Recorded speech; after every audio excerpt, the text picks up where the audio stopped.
আইপিএলের যে খুব একটা বেশি দিন দেরি আছে এমনটা নয়, আর এই বছর আইপিএল শুরু হওয়ার আগেই কিন্তু বড়সড় ধাক্কা খেলো কেকেআর দল। কলকাতা নাইট রাইডার্স দল এই মরশুমে আইপিএল ট্রফিটা জেতার জন্য যে কোয়ালিটির দল বানিয়েছিল, বিশেষ করে তাদের বোলিং অ্যাটাকটা, তো সেই বোলিং অ্যাটাকটা একসময় মনে হচ্ছিল যে এই বছর আইপিএলের সেরা বোলিং অ্যাটাক বানিয়ে নিয়েছে। কিন্তু এই মুহূর্তে দাঁড়িয়ে মনে হচ্ছে এই বছর আইপিএলের সব থেকে দুর্বলতম বোলিং অ্যাটাকে এসে দাঁড়িয়েছে কলকাতা নাইট রাইডার্সের বোলিং অ্যাটাকটা। তো এই বিষয়টা এই ভিডিওতে বিস্তারিত আলোচনা করব, এবং সেই সঙ্গে এই বছর যে টি-20 বিশ্বকাপ চলছে মানে 2026, এই বছর অস্ট্রেলিয়ার মতো একটা হট ফেভারিট দল ইতিমধ্যেই মানে সুপার এইটের রেস থেকে ছিটকে যেতে চলেছে কার্যত বলা যেতে পারে। একটা মাত্র আশা আছে, সেটা হলো আয়ারল্যান্ডের দিকে তাকিয়ে থাকা। তো কেন এরকম অবস্থা? সত্যিই কি কর্মফল? কারণ মিচেল মার্শ সেই 2023 সালে বিশ্বকাপ জেতার পরে বিশ্বকাপ ট্রফির ওপরে পা তুলে ফটো পোস্ট করেছিল, তারপর থেকে কি ডাউনফল শুরু হলো, সেই বিষয়টা নিয়ে আলোচনা করব। তো বন্ধুরা, ইম্পর্টেন্ট টপিক হতে চলেছে, ইন্টারেস্টিং টপিক। সেই সঙ্গে তোমাদের কাছে একটা রিকোয়েস্ট, তোমরা অবশ্যই ভিডিওটা শেষ পর্যন্ত দেখতে থাকো এবং ভিডিও শেষে তোমাদের মতামতটা কমেন্টে জানিয়ে দিয়েছো।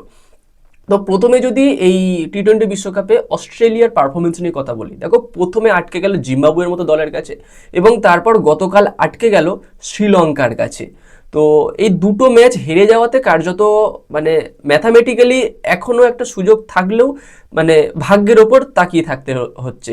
গত বছর বাংলাদেশের দিকে তাকিয়েছিল যে যদি বাংলাদেশ ম্যাচটা জিততে পারে তবে তারা কোয়ালিফাই করবে, নচেত করবে না। এই বছর আয়ারল্যান্ডের দিকে তাকিয়ে আছে। আজকেই খেলা আছে দুপুরবেলায় আয়ারল্যান্ডের সঙ্গে জিম্বাবুয়ে, যে ম্যাচটা জিতবে মানে যদি জিম্বাবুয়ে জেতে তাহলে জিম্বাবুয়ে সুপার এইটের জন্য কোয়ালিফাই করে যাবে, প্রথমে শ্রীলঙ্কা করে গেছে। আর যদি আয়ারল্যান্ড জেতে তাহলে অস্ট্রেলিয়ার একটা সুযোগ থাকছে যে ওমানকে হারিয়ে যেতে পারবে। তো আপাতত এরকম একটা পরিস্থিতি। তো দেখো সেই 2023 সালে যে বিশ্বকাপ জিতলো অস্ট্রেলিয়া ভারতকে হারিয়ে, তারপরে মিচেল মার্শ একটা ফটো দিয়েছিল আমাদের বিশ্বকাপের ওপর পা তুললে এবং এক হাতে বিয়ার খাচ্ছে, এরকম একটা পরিস্থিতিতে, বা এরকম একটা ফটো আমরা দেখেছিলাম, যে ফটোটা ভাইরাল সোশ্যাল মিডিয়ায়। তো একাংশ ক্রিকেট প্রেমী মনে করছে, বিশেষ করে যারা আমাদের ভারতীয় আছে, যে এটা কোনোভাবে ক্রিকেট দেবতা রুষ্ট হয়েছে।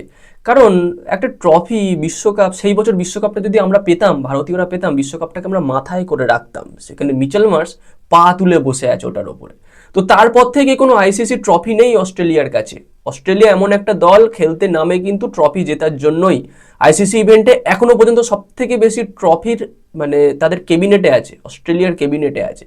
কিন্তু সেই 2023-এর পর থেকে, তারপর দেখো 2024-এ টি-20 বিশ্বকাপ গেল, আইসিসি চ্যাম্পিয়ন ট্রফি গেল, আইসিসি টেস্ট বিশ্বকাপের ফাইনাল গেল, এবং এই বছর 2026-এ এই টি-20 বিশ্বকাপ আবার ঝুলছে, আয়ারল্যান্ডের দিকে তাকিয়ে আছে। হয়তো আয়ারল্যান্ড জিততে পারবে না, মানে সব থেকে বেশি চান্স জিম্বাবুয়ে জিতের, এবং জিম্বাবুয়ে জিতে বেরিয়ে যাবে, অস্ট্রেলিয়া ছিটকে যাবে, এটাই মানে 99% চান্স।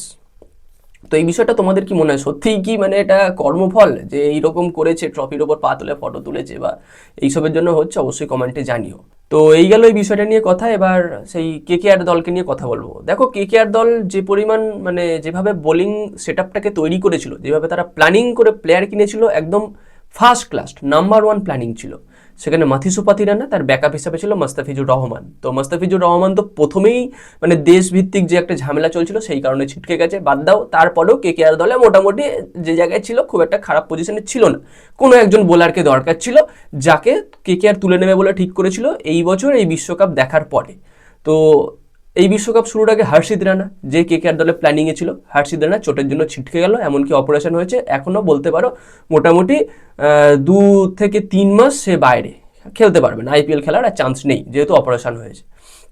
তারপরে এবার কে গেল না, মাথিসো পাতিরানা। গতকাল অস্ট্রেলিয়ার বিরুদ্ধে খেলার সময় সে 4টে বল করেছে এবং তারপরে তার হ্যামস্ট্রিংয়ে টান লাগে, এবং তারপরে দেখা যায় শ্রীলঙ্কান যে ফিজিও আছে তার কাঁধে ভর করে সে মাঠ ছাড়ছে। তো দেখো কাঁধে মানে ভর দিয়ে মাঠ ছাড়া মানে এটা নয় যে তার ইনজুরিটা খুব বড় সড়ো, আবার এটাও নয় যে তার ইনজুরিটা খুব ছোটোখাটো। তো দেখো এইভাবে হর্ষিত রানাও মাঠ ছেড়েছিল, কিন্তু তারপর তাকে অপারেশন করতে হয়েছে। যদি মাথিসো পাতিরানার অপারেশন করতে হয় তাহলে মাথিসো পাতিরানার আশাও ছেড়ে দাও, একটা ম্যাচও কেকেআরের হয়ে খেলতে পারবে না আইপিএলে। আর যদি অপারেশন করতে না হয়, শুধুমাত্র রেস্টে ঠিক হয়ে যায়, তাহলে কিন্তু কেকেআর দলের একটা চান্স আছে, তবে প্রথম দুটো একটা ম্যাচ মিস করতে পারে। তো একটা মানে এই আপডেটটা আসার কিন্তু এখনো দেরি আছে। আশা করছি আজ বিকাল সন্ধে বা কালকের মধ্যে পেয়ে যাবো যে মাথিসো পাতিরানার অ্যাকচুয়াল কন্ডিশনটা কি। এবার যদি শ্রীলঙ্কান দল এই মাথিসো পাতিরানাকে নিয়ে একটু পাকামো টাকামো মারে তাহলে ফেঁসে গেল, কারণ হয়তো একটুখানি সুস্থ হলো, আবার তাকে খেলালো। এবার দেখো, অবশ্যই আগে ইন্টারন্যাশনাল, অবশ্যই আগে দেশ, তারা চাইবে তাদের দেশের হয়ে পারফরমেন্স করাতে পাতিরানাকে দিয়ে, তারপরে কেকেআর বা তারপরে আইপিএল। তো যদি পাতিরানাকে দিয়ে খেলিয়ে দেয়, যদি অপারেশন না হয়, তো জানি না কি হবে, চান্স খুব একটা বেশি দেখছি না। আইপিএল থেকে হয়তো পাতিরানাও ছিটকে গেল। তাহলে হার্ষিদ রানা গেল, মাতিসো পাতিরানা গেল, মাস্তাফিজুর রহমান গেল। তাহলে বিদেশি বোলারটা কে? কেকেআর দল তো একটা বিদেশি পেস বোলারকে নিতে হবে, তো সেই বিদেশি পেস বোলারটাকে কেউ নেই। তাহলে কি হবে উপায়? এই তো গেল কেকেআর দলের বোলিং অ্যাটাক নিয়ে কথা। এবার যদি আরও কিছু খারাপ খবর দিই, ক্যামেরন গ্রিন, যাকে আইপিএল এর ইতিহাসে সব থেকে বেশি টাকা দিয়ে কিনেছে কেকেআর দল বিদেশি প্লেয়ারদের মধ্যে, সে সম্পূর্ণ অফ ফর্মে আছে। জিম্বাবুয়ের বিরুদ্ধে রান নেই, এদিকে শ্রীলঙ্কার বিরুদ্ধে রান নেই, তাহলে হবেটা কি? এরপরেই তো আইপিএল, সেটাও একটা গেল।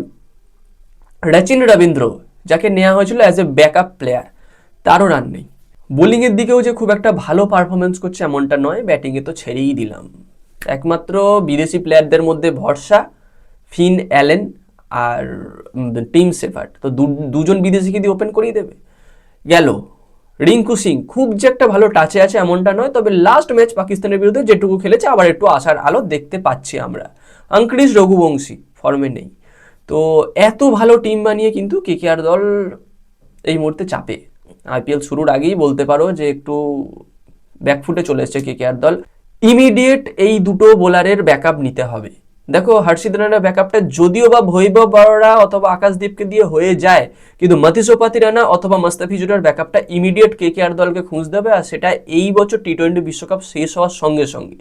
তো সর্বসাফল্য বিচার করে কোন বোলার আইপিএলে বিক্রি হয়নি, কোন বোলার আইপিএলের নাম লেখায়নি, সেই সমস্ত বোলারদের মধ্যে যে কোনো একটা বোলারকে তুলতে হবে, বিদেশি, যে মোটামুটি ডেপথ ওভারে বল করতে পারবে এবং সেই সঙ্গে শুরুর দিকে পাওয়ার প্লেতে 2 ওভার চালিয়ে দিতে পারবে। এইরকম একটা বোলারকে চালিয়ে দিতে পারবে বলাটাও ভুল, মানে বেশ ফাস্ট বোলার, মানে পাওয়ার প্লেতে বল করা স্পেশালিস্ট হতে হবে এবং ডেপথ ওভারে বল করারও স্পেশালিস্ট হতে হবে, যেটা মাতিসো পাতিরানাকে দিয়ে করিয়ে নেওয়া যেত।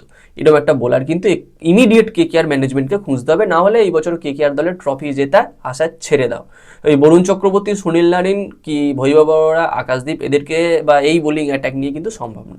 বরুণ চক্রবর্তী ভালো বল করবে, সুনীল নারিন ভালো বল করবে, তারপর আর কে আছে? ক্যামেরন গ্রিনকে দিয়ে বল করাবে, কিন্তু সে তো ডেপথ ওভার বা প্রথমের দিকে পাওয়ার প্লেতে বল করার বোলার নয়। একটা তো তোমার স্পেশালিস্ট পেস বোলার লাগবে বিদেশি, সেটা কি? কেউই তো থাকলো না। তো যাই হোক বন্ধুরা, এটাই আজকের আপডেট ছিল। কেমন লাগলো ভিডিওটা কমেন্টে জানিও, এবং তোমরা কারা কেকেআর ফ্যান আছো আর এই বিষয়টা নিয়ে চিন্তিত আসছো সেটাও কিন্তু জানাতে ভুলো না। আর এইরকম খেলা সংক্রান্ত ভিডিও আরও পেতে চাইলে অবশ্যই আমাদের চ্যানেলটাকে সাবস্ক্রাইব করে তার পাশের বেল আইকনটাকে অন করে দিও। তো গাইজ, দেখা হচ্ছে পরবর্তী ভিডিওতে। Bye bye.